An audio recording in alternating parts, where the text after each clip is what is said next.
Some will say they don't build houses like they used to, so is that true? And if not, why not? Something we'll be investigating in the next half hour.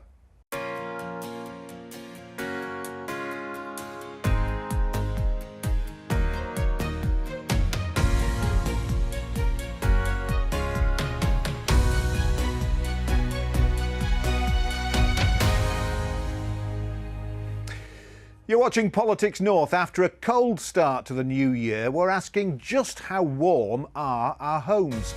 We speak to two new homeowners locked in a battle with builders over the houses they say are too cold to live and work in, and find out what happens when their properties undergo a thermal smoke test. Well, that's shown there's an air path from that internal wall in the kitchen, under those kitchen units, coming out from those tiles there. It's crazy to see when the heating is turned off, how quickly that heat dissipates from the house. As Labour aims for 150,000 new homes to be built in our part of the world, are we ready for that? And what's the impact on local communities? We're hopefully on the final stages of the build now, and we can see the back of them, but it really has been a miserable 4 years.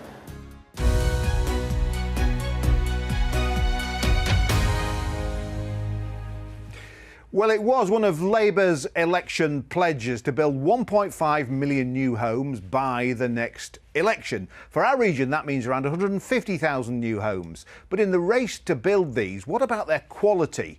And as the weather have turned cold this week, how well insulated are they? Spencer Stokes now reports on two new home buyers from Yorkshire who've been battling with the Chesterfield-based house builder Avant to ensure their brand new homes are up to scratch.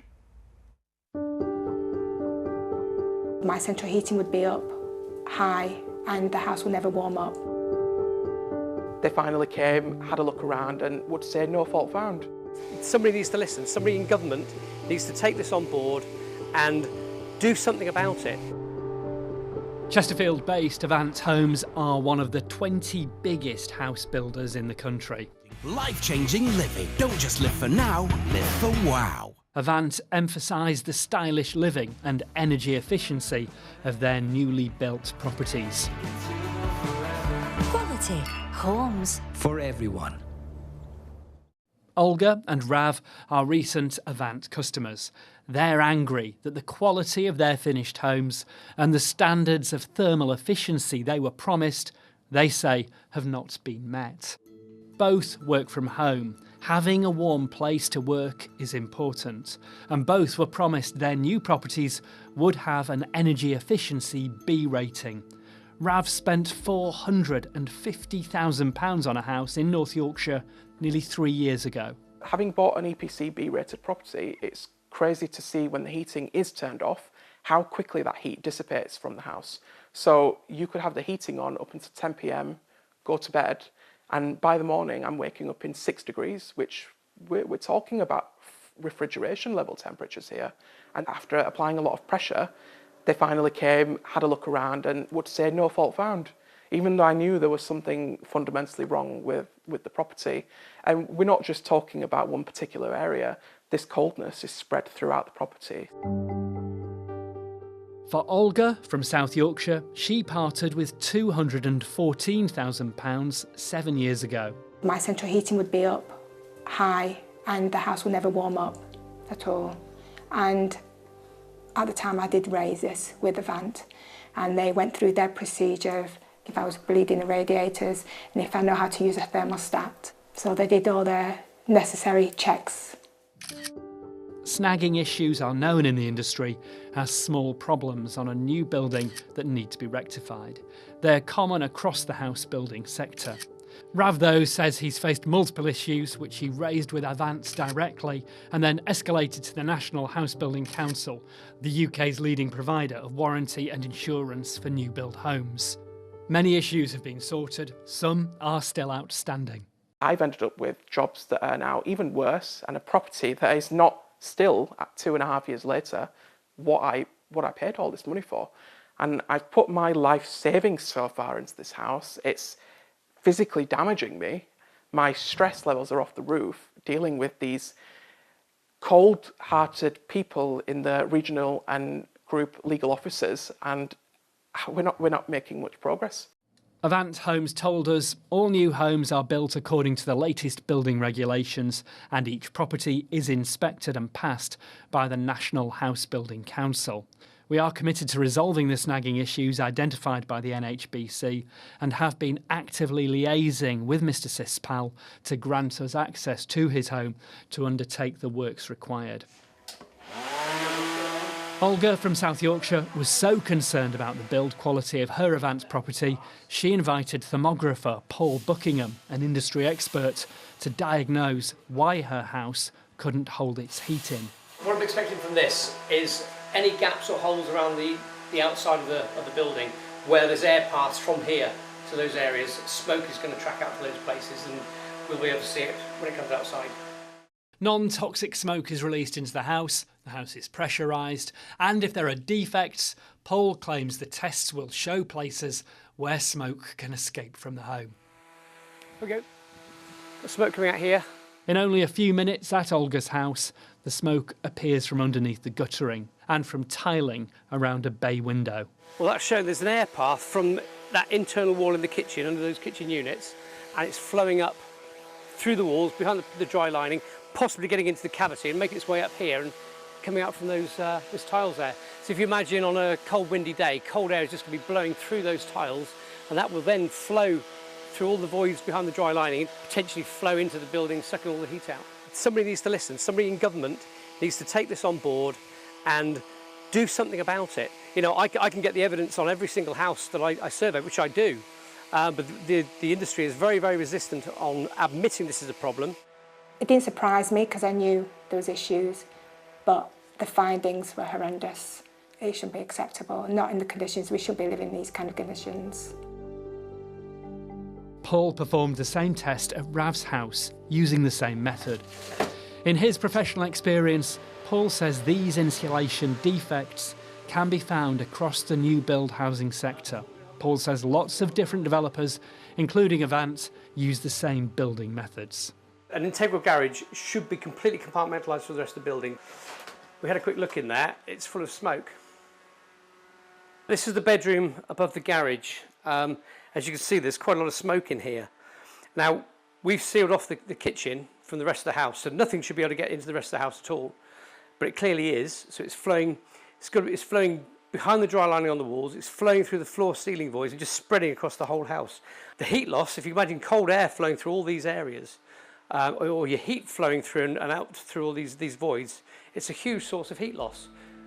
And this is pretty much standard kind of stuff that I'm finding on all new build houses that I investigate. In a response to the smoke tests carried out by Paul Buckingham, Avant told us all new homes are built according to the latest building regulations, and each property is inspected and passed by the NHBC.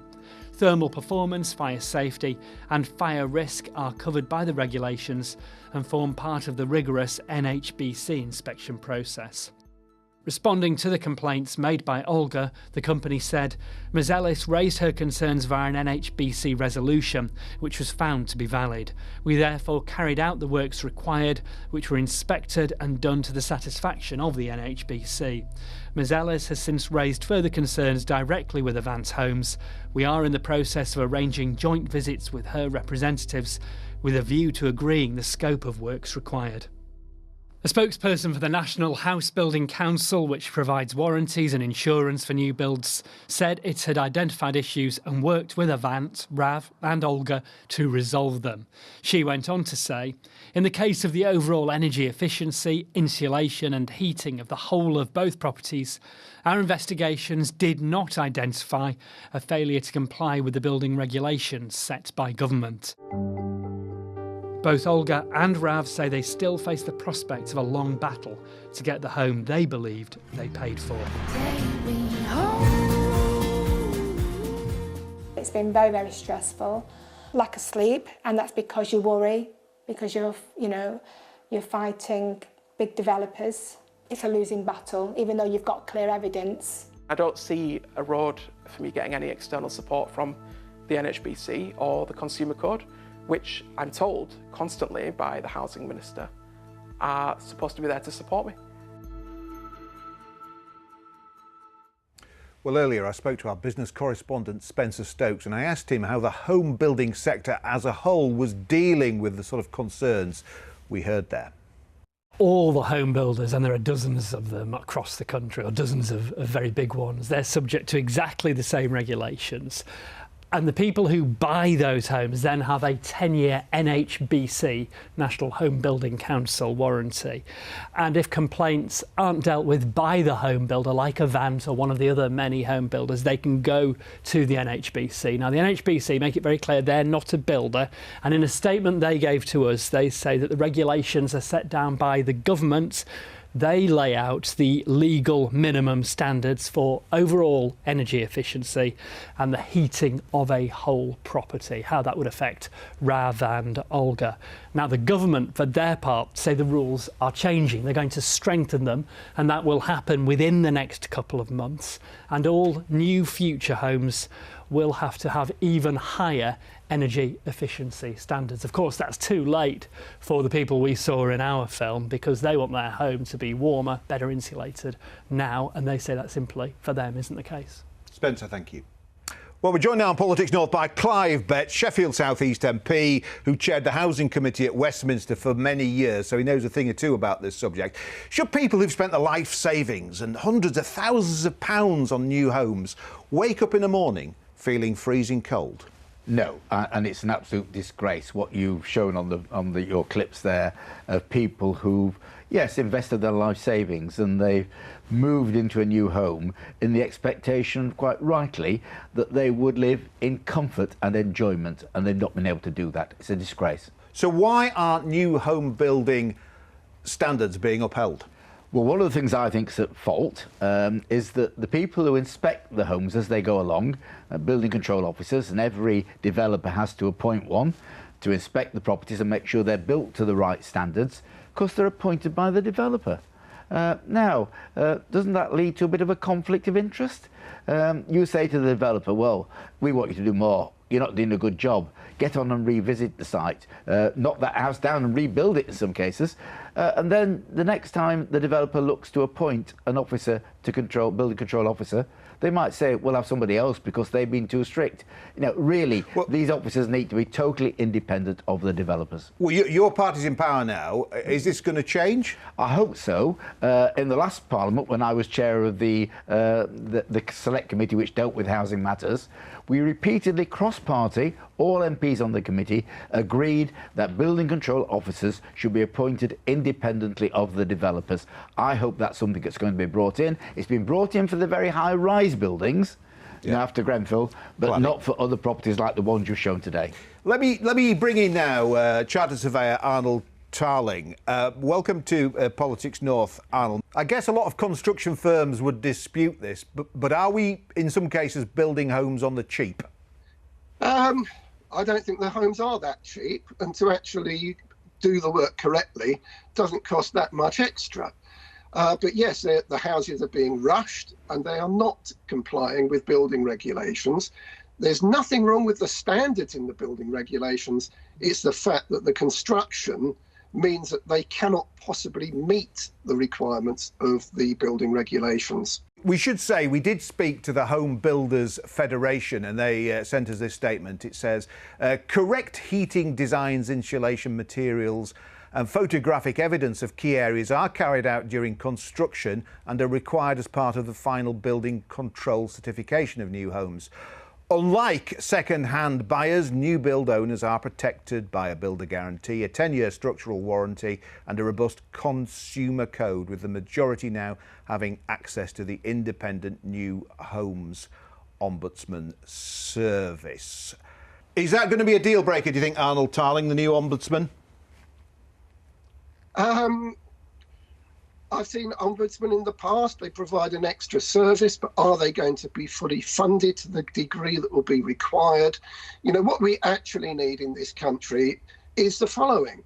If you go and buy a car, brand new car, and it won't go above 20 miles an hour, if you buy a refrigerator that won't get down to the required temperature, but will only get down to 6 degrees, you can ask for it to be sent straight back to the supplier, straight back to the manufacturer, and you get your full money back.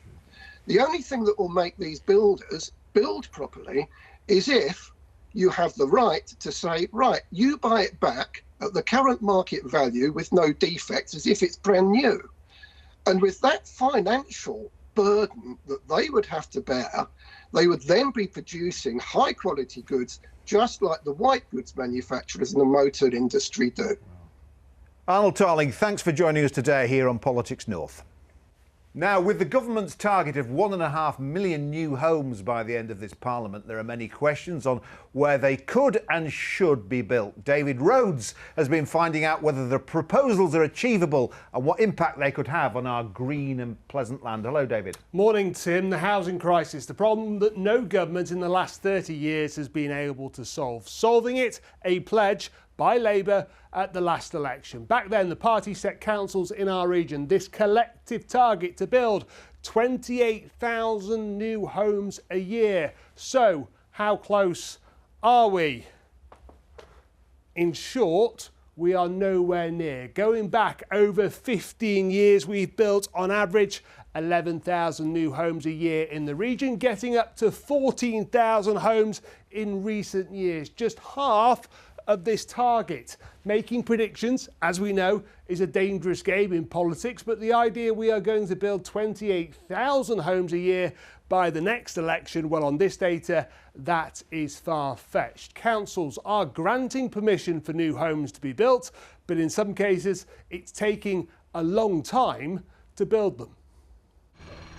By modern standards, building 72 new homes in Owlthorpe, South Yorkshire is a small development. Avant began working here in 2021, but still, the builders are on site. In our view, after 4 years of being on site, they still haven't completed what they should have done. They're still tarmacking roads. Still having problems with drainage. We're hopefully on the final stages of the build now and we can see the back of them, but it really has been a miserable 4 years. Every housing development granted permission by a council comes with strict rules. Some residents say Avant breached those, causing damage to local roads and waterways and working around the clock. We were having issues with them starting work too early and disturbing the local residents. The roads were very dirty and there was supposed to be a road sweeper coming down, a road washer every so often. Sheffield City Council says it's investigated the local residents' complaints, but no formal breach of the planning rules was found. An Avant spokesperson told us we have positively engaged with the Owlthorpe Action Group and the local authority to complete the development in full accordance with the planning permission that was granted. Since March 2025, this has included monthly meetings with the Action Group and local authority so that ongoing communication could take place. This has also involved walking around the development together to enable a collaborative approach between all parties. As is often the case with construction sites, the building of new homes has meant the loss of green space, a price more communities are likely to be asked to pay as we grapple with the ongoing housing crisis. Now, if you don't want new homes to be built near you, well, I've bad news. Every candidate with a chance of being Prime Minister is pledging to build more homes, not fewer homes, in the years to come. And this is the scale of the problem. Average house prices in the region have gone up a lot in the last 50 years, but that's not actually the root cause of the problem. It's these numbers at the bottom of this table that are the key. 50 years ago, average house prices in the region were 3.5 times average salaries. Last year, the average house cost 7 times the average wage. That is an affordability crisis. The consensus is very simple. Build more homes and average prices should come down, closing the affordability gap. The problem is, no political party in recent memory has been able to actually close that gap. Tim. David, thank you. We've been joined now by Penny Stables, who represents the Wetherby ward on Leeds City Council for the Green Party. Most agree we need many more new homes, but doesn't it mean tough decisions and perhaps building in places that wouldn't have been considered suitable in the past? I think that the decisions that are being made at the moment in terms of where to build aren't necessarily the right decisions, in that we've seen that the government is gradually reducing the amount the protection that's being given to our greenbelt land, and I'm really concerned about that. So, in our opinion, that we need to be building on brownfield sites first, which I know that Clive would agree with, but also the issue is that there is a lot of land that's being held at the moment by the developers or landowners speculatively, because everyone knows that the value, as we've seen, is going to continue to go up over time. And so rather than getting on and building the houses, they're just sitting on the land. And this is a real problem. So I know across Leeds there are thousands and thousands of sites that have been given planning permission but are not being built out. As a result of that, there are other areas that are now being looked at in terms of where to build, such as on greenfield sites, and I'm very concerned about that. Do you support the building on greenfield sites, Clive Betts? We're going to have to build on some greenfield sites. We should build on brownfield as a priority. There's a big issue in Sheffield with the local plan at present. The first iteration of the plan was on brownfield land only, and that was supported by all parties on the council. There's a recognition now to build the homes that are needed in the next 15 years. We are going to have to build on some greenbelt land. The issue is which. I'll just say the Green Party are supporting those proposals on Sheffield Council. It's not just Labour or indeed the Lib Dems. The argument in Sheffield is which green belt, and it needs to take account that discussion. It is very sensitive on the views of local people. And I'm really disappointed in Sheffield that what's happening is they're exempting from this building the wealthiest, most affluent parts of the city and building most of them on the poorest parts of the city. That's not acceptable. It's actually a disgrace. So it's where we build, but we're going to have to build on some greenfield land in order to make sure people have the homes they need. And I suspect many of the people watching today will have new homes, proposed developments close to them. You have to look on any Facebook community group and you'll see lots of people complaining. Are people who don't want new homes in their backyard, are they NIMBYs? No, not always. As I say, I've got residents who are saying, wait a minute, you have to build some greenbelt, but why are you building all in the areas if you've already got limited amounts of open space? And I think that's the problem. So people want to see some fairness in this. People want to see new homes built as well. They've often got, if they've got a home, they've got grandchildren and children who want homes. So they're not against absolutely, but they want fairness in the process. And I think it's important that councils are sensitive to this and go about it in the right way. Do people want to live on brownfield sites, Penny Stables? I don't think once houses are built, they'll consider them to be brownfield sites. I think that's the thing. Once the developments have been done, they will be new houses like they will anywhere else. And they'll be very pleasant, I'm sure, places to build, providing they're built correctly and there are enough green spaces built in these building developments. What I'm concerned about is that Greenbelt was there for a purpose, and it was to prevent urban sprawl.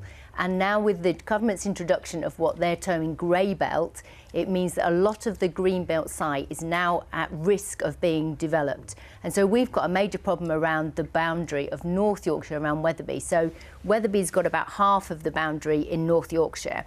And what we're seeing now is speculative developers coming forward with sites all around that boundary. Now, if those sites are built, those people that live there will consider themselves residents of Wetherby, and they'll use all the infrastructure. They'll use the GPs, the schools, the dentists, and they will clog up the roads more, but they will pay their council tax to North Yorkshire. One of the things the government have said, and one of the golden rules of building on greenbelt sites, is that you have to provide the necessary infrastructure, the health facilities, the schools, and proper transport facilities. And we've got a tram train that hopefully will link up some of the sites in my constituency. But yes, brownfield sites, and even then, of course, on brownfield sites, you need that infrastructure in place as well. We've got nearly 1,000 homes being built in the Attercliffe area currently, which is great news. An old industrial land now being reused for housing purposes. But it's also about how you build.